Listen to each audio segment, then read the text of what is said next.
இன்றைக்கும் இந்த நாளில் உங்களை பார்க்கறது ரொம்ப சந்தோஷம். ஆண்டவர் ரொம்ப நல்லவராய் நம்முடைய வாழ்க்கையில் இருக்கிறார்.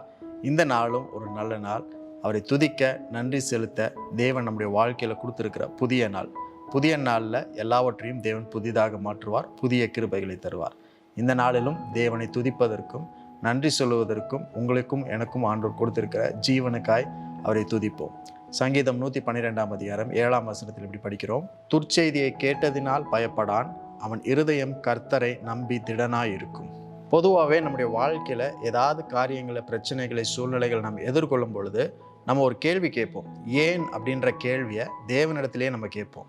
ஏன் ஆண்டவரே எனக்கு இப்படி ஒரு பிரச்சனை வந்துச்சு, இப்படி ஒரு பலவீனம், இப்படி ஒரு சூழ்நிலை, ஏன் அப்படின்ற கேள்வியை அதிகமாக ஆண்டவர்கிட்ட கேட்டுகிட்டே இருப்போம். ஆனால் அதற்கான பதிலாம் நம்மளுக்கு கிடைச்ச மாதிரியே தெரியாது.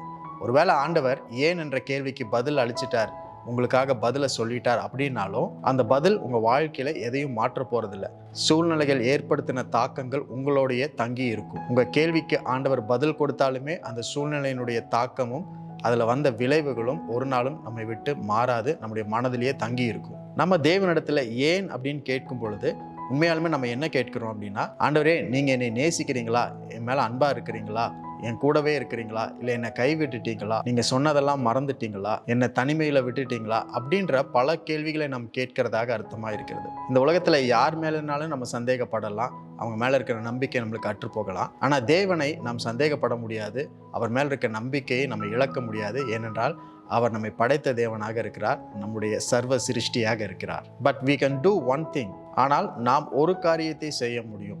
என்ன சூழ்நிலைகள் இருந்தாலும், என்ன பிரச்சனைகளை நாம் எதிர்கொண்டாலும், எப்படிப்பட்ட சவால்களை நாம் பார்த்து கொண்டிருந்தாலும், அனுதினமும் நம்முடைய வாழ்க்கை ரொம்ப நெருக்கமாக இருந்தாலுமே அதன் நடுவில் தேவன் மேலே நம்ம நம்பிக்கையை செலுத்த முடியும், நம்பிக்கை வைக்க முடியும். அதுதான் இந்த வசனத்தில் சொல்லப்பட்டிருக்கு. அவன் இருதயம் கர்த்தரை நம்பி திடனாய் இருக்கும். நம்முடைய நம்பிக்கை எல்லாம், நம்முடைய இருதயத்தின் நம்பிக்கை எல்லாவற்றையும் தேவன் மேலே வச்சிருக்கும் பொழுது அங்கே நம்மளுக்கு ஒரு திடன், நம்மளுக்கு ஒரு பலன் கிடைக்கிறது. நம்மை சுற்றி எது நடந்து கொண்டிருந்தாலும், இல்லை நமக்கு எது நேரிட்டாலுமே அதன் நடுவில் நம்ம ஒன்று செய்ய முடியும். ஆண்டவரே, இதெல்லாம் என்ன அப்படின்றது எனக்கு புரியல, ஆனால் நான் உம்மை நம்புகிறேன். என்னை சுற்றி நடக்கிறது எல்லாவற்றுக்குமான காரணம் எனக்கு என்னன்னு தெரியல, ஆனாலும் என்னுடைய விசுவாசத்தை, நம்பிக்கையை உங்கள் மேலே நான் வச்சிருக்கிறேன், அது எனக்கு பலனாக இருக்கும். ஏன் இப்படி நடக்குது அப்படின்னு கேட்காம எல்லாவற்றின் நடுவிலையும் தேவன் மேலே நம்முடைய நம்பிக்கை வைக்க வேண்டும் அப்படின்றதான் தேவன் எதிர்பார்க்கிறார். We cannot understand the reasons behind bad things happening, but we can put our trust in Jesus. This is the only thing we can learn out of bad things. நம்மை சுற்றி நடக்கிற கெட்ட காரியங்கள் எல்லாவற்றிலும் இருந்து நம்ம கற்றுக்கொள்கிற காரியம் இதுதான். நம்முடைய நம்பிக்கையை தேவன் மேலே வைத்திருக்கிறோம், நம்முடைய இருதயம் திடமாக இருக்கும், அவரிடத்திலிருந்து நம்மளுக்கு ரட்சிப்பும், அவரிடத்திலிருந்து நம்மளுக்கு ஆசீர்வாதங்களும் வரும்.